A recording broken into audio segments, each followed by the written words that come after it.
Hello and welcome to day 7 of Business English 1. Today I want to spend a little bit of time talking about body language, which would include your eyes, your feet, and your hands. Obviously this is going to be a little more difficult to explain today since you're just looking at me on a video camera, and I can't show you things as easily as I normally would in the classroom, but I'll do my best.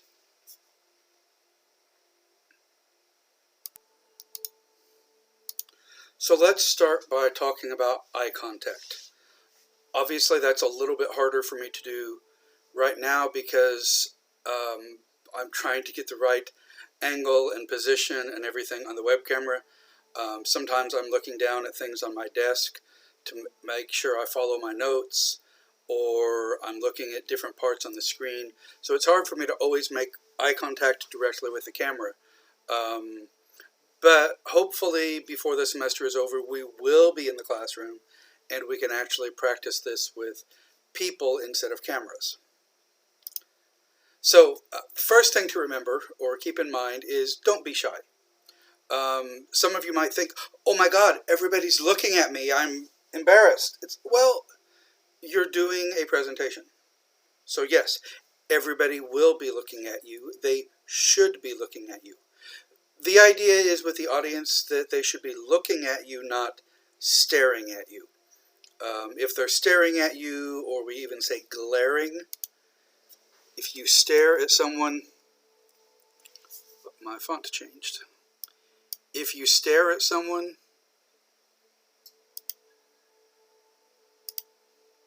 that's kind of looking at them continuously without blinking. That can feel very threatening, can be rude, can be aggressive, or even glaring at someone. If you glare at them, that's like looking at them like very harshly, in anger, or trying to intimidate them in some way. So don't be shy. People will be looking at you. Right now you're behind the camera, behind your computers. For some of you that may feel safer. You may feel more comfortable there. Personally, I prefer to be face-to-face so that I can see the audience, so that I can see people's reactions, so I can see their expressions, so I know if they're following along, or if they're looking confused, or if they're falling asleep. It's much more difficult for me to do this on camera. But don't be shy. A lot of us don't really feel confident on camera being recorded. I know I don't like it. I would much rather be in the classroom with you. But don't be afraid of your audience. Don't be afraid of people looking at you. Eye contact is really, really important. In Western culture especially, it's important to make eye contact with people. We have the feeling, the belief that if you cannot look somebody in the eye, if you cannot look directly face to face, then you're being dishonest, or you're hiding something. You're not being truthful.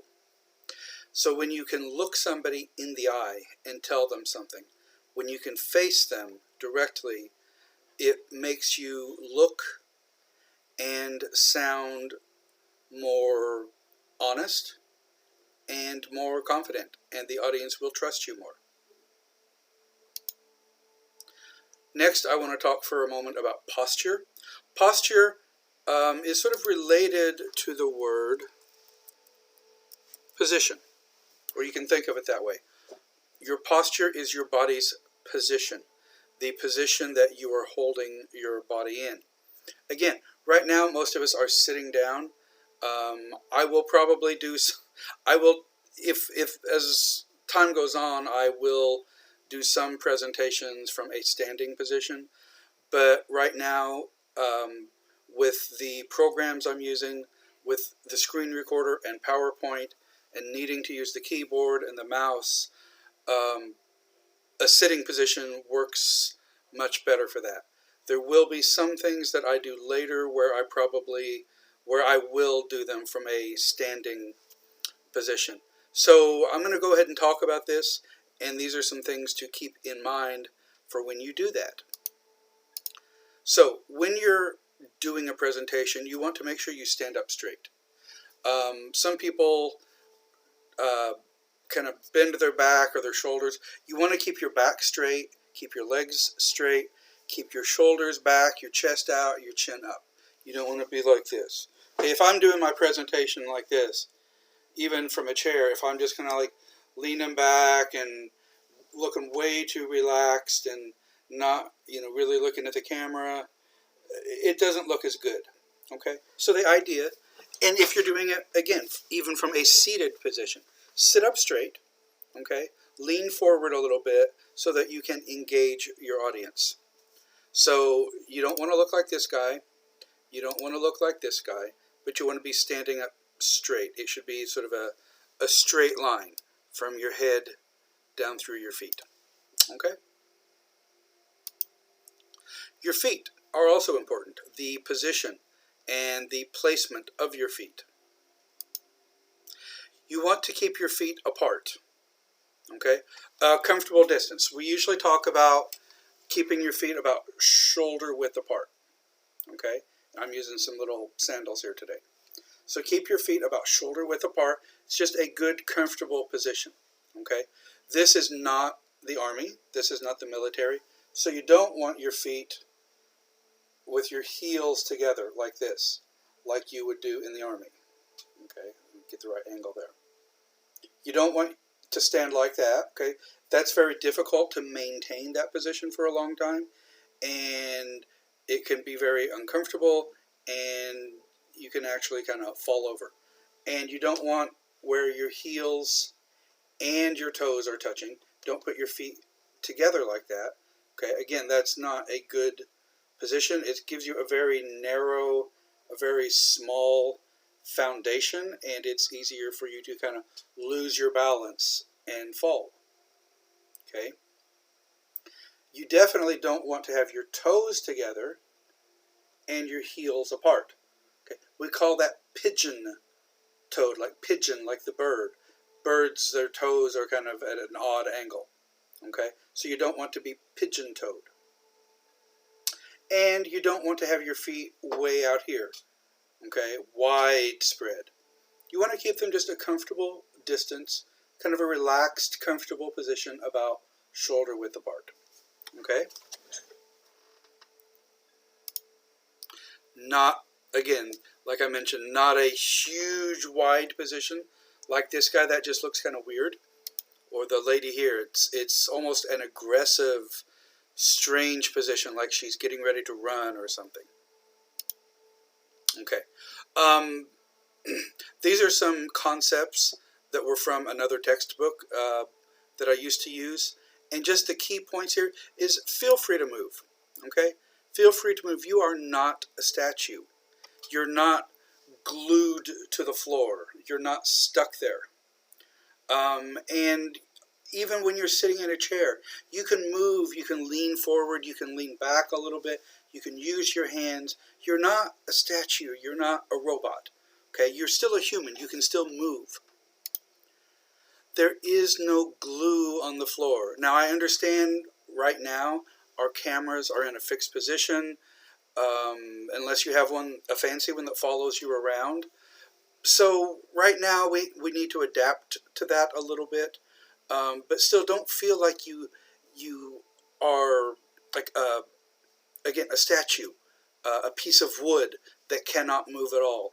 You're still human. You're still alive. So it's okay to move a little bit, to lean forward and lean to the side and even come closer to the camera sometimes or back up a little bit.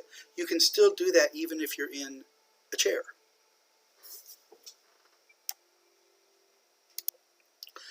The next one here is be yourself. Be yourself. Be natural. You are not like me. I am not like you. We are not like some other presenter or one of your other professors. We're ourselves. So act like you. Don't pretend or try to be somebody else, because that won't work for you. Be yourself. Be who you are. You want to be appropriate. Okay? If you're doing a more informal presentation, a little more relaxed, you might joke a little bit more. You might have a more relaxed posture. You might smile more. Okay. However, if you're doing a really serious topic, then you might want to avoid jokes. Your expressions might be more serious. Your voice might, again, be a more serious, somber kind of tone.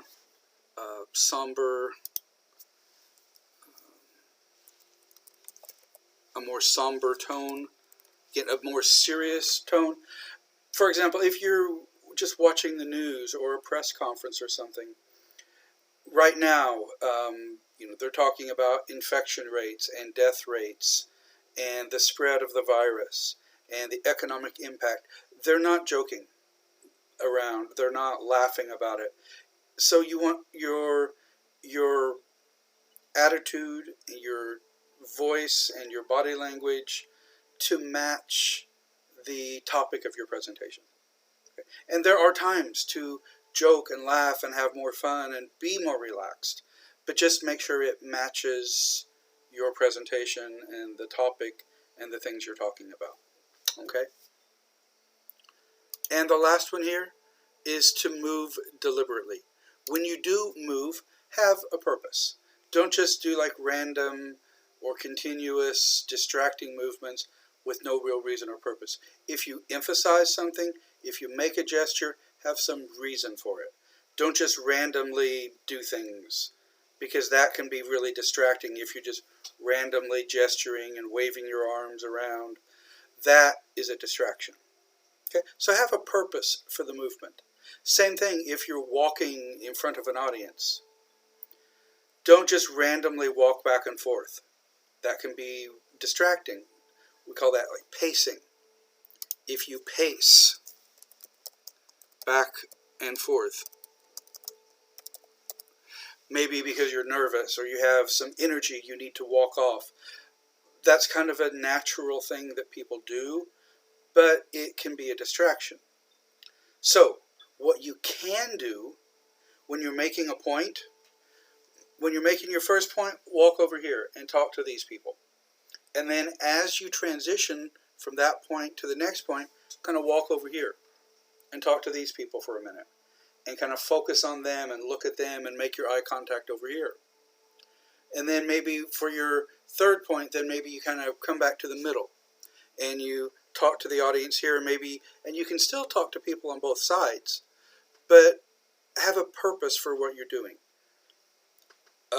Don't just randomly walk around or make random gestures with no purpose. Okay? All right, hands. And again, we're on camera. Your hands are generally out of the frame. I'm trying to get them into the frame here sometimes, just so you can see some gestures, so I don't look like I'm just giving a speech. So I'm working on that. I'm trying. I feel like I'm kind of lifting them up here in the air, and also kind of trying to keep myself in the frame of the camera here. Okay. But your hands are important, and what you do with them and where you put them. And so some things to remember when you're doing a presentation in class in front of an audience. First of all, keep your hands out of your pockets. Okay? They don't belong there.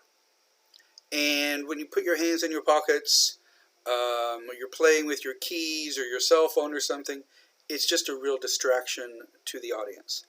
The idea is that when you're presenting, the audience will follow your hands. They will watch your hands and see where they go. So, if you stick your hands in your pocket, the audience will watch you stick your hands in your pocket. And if you're, I saw a presentation a few years ago where this speaker did his entire presentation with his hand in his pocket, playing with his keys, and it was really distracting, and kind of inappropriate looking. Also, you want to keep your hands above your waist. Notice the presenter here with the cards down here below her waist, in front of her. Keep your hands up above your waist. Again, the audience will focus on your hands, they'll follow your hands. So if you put your hands below your waist, that's where the audience's attention will go. You don't want your audience's attention focused down there. You want their attention up here on your face and on what you're saying. Actually, when I first saw this picture, because her pants are almost the same color as her skin, it actually was a little shocking at first. So make sure that, again, you keep your hands up above your waist. This is not a soccer game. Nobody is kicking a ball at you, so you do not need to protect yourself with your hands in what I call the free kick position.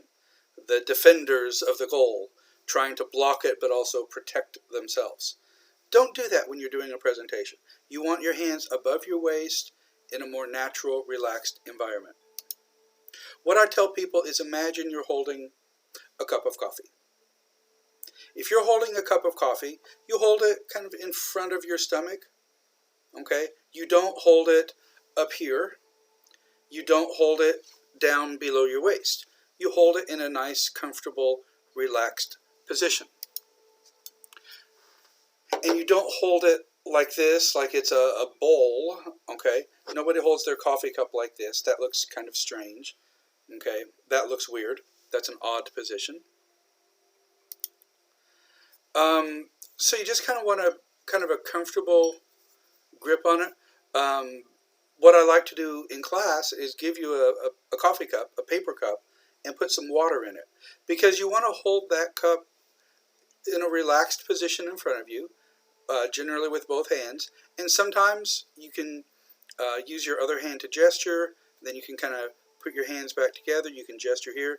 You can even do a two-handed gesture.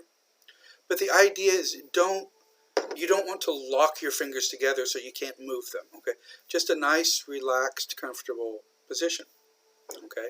So if you're just holding that cup of coffee, you're going to hold it like this. Don't dump it out. Don't spill your coffee. Don't hold your arms like this with your hands like this, okay? But just a nice, relaxed, comfortable position in front of you.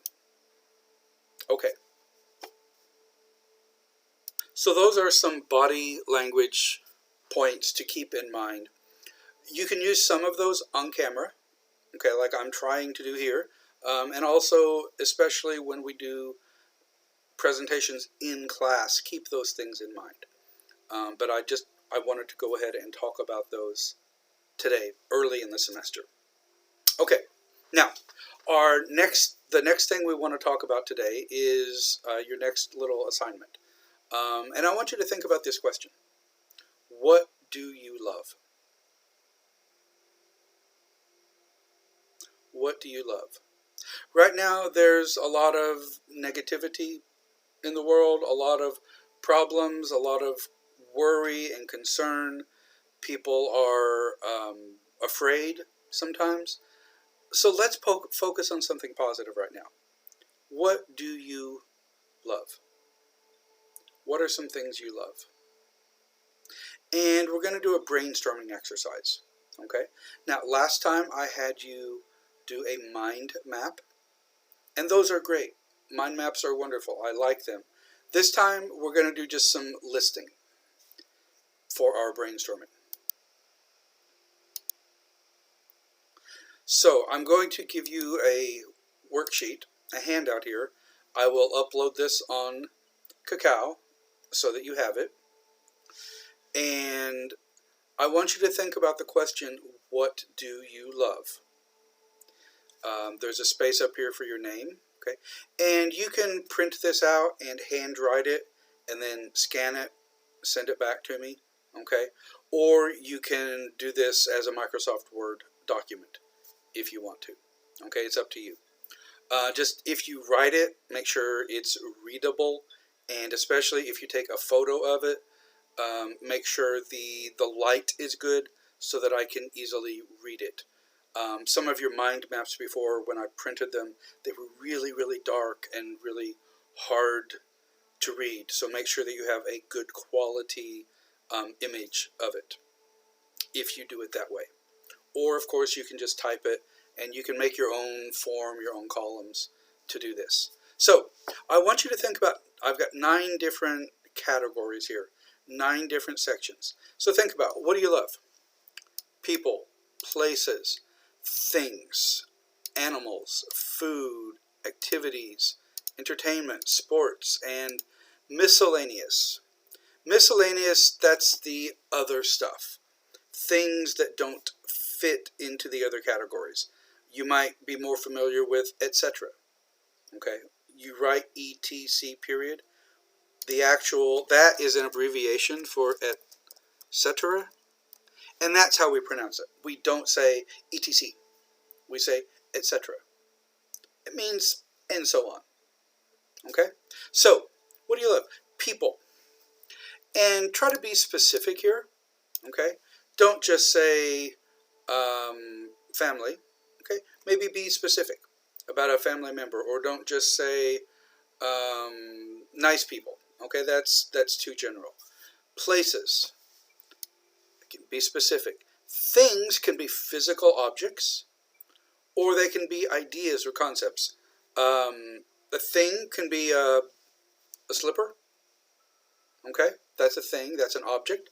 Or it could be a concept, an idea, like freedom or independence or love.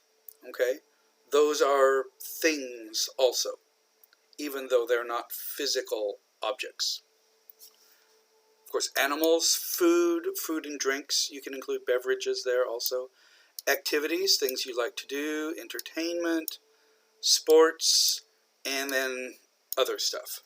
So for each of these, I would like you to think of at least 5 items, 5 different things to include in each of these 9 categories. 5 people, 5 places, 5 things, 5 animals, food, activities, okay, and so on. And they should all be different. For example, if you say, I like playing basketball. Then for entertainment, I like watching basketball. In sports, I like basketball. Okay, don't use the same thing, the same item more than once. Okay? So be careful with that you don't repeat things. If you say that you like, playing computer games, and then you like, for entertainment, you like playing League of Legends, that's the same thing. Okay? So think of something different. Use your imagination. Take some time and just let your brain do some work, okay, as you fill in this chart. Now, when I talk about animals and food, animals, I'm talking about living animals, okay, or even like extinct animals, like dinosaurs, okay. They're not living, but they did. I'm not talking about animals that you eat, okay. So if you're talking about animals that you eat, that would be in food. If you're talking about an animal as a pet or an animal in the wild, living in the ocean or in the jungle, that would be in this category. Okay? So, 9 different categories, 9 different sections, 5 words for each one, 45 different things. Okay? So that is your homework. Let your brain work on that. Okay? Do some brainstorming there. Okay, and that is due on Thursday. Okay, that's due this Thursday. Now, step 2. You've got your 45 things. Now, add some adjectives. For each of those things you have on your list, add at least one adjective. So, for example, if you say that I like chicken, that's a pretty common one. Food, I like chicken. Be more specific. Okay, you can say I like chicken, or you can say I like fried chicken. And still, that's basically just a compound noun. Fried chicken. The adjective fried joins together with the chicken. So that's food. Okay. Add an adjective. I like crispy fried chicken. I like spicy fried chicken. Okay? So use an adjective, at least one adjective with each of those. Now, something to keep in mind here. If we're talking about the food, chicken is singular. Chicken. I like chicken means I like to eat chicken. If you say I like chickens with an S, that means you like the animal, plural. Okay, so be careful with that. If you say I like dogs, those are the animals. If you say I like dog, that means you like dog meat. You like to eat it. Okay, you like boshentong. Okay, so be careful with the singular and plural. Plural, I like cats, dogs, horses. Food, I like chicken.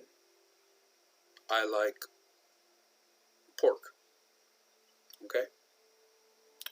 All right, so 45 nouns plus adjectives. Okay? Sounds like a lot, it's 90 things, but these are pretty simple. Okay, you don't need to write complete sentences. This is just brainstorming. Okay, so I don't need paragraphs. It's not an essay. It's just some simple brainstorming to get you thinking about things that you like, things that you love, things you enjoy. Okay? All right, guys, that is it for today. We've got a little bit shorter class today because you do have some homework to do. I hope that's okay with you. And I will see you again on Thursday. Have a good day.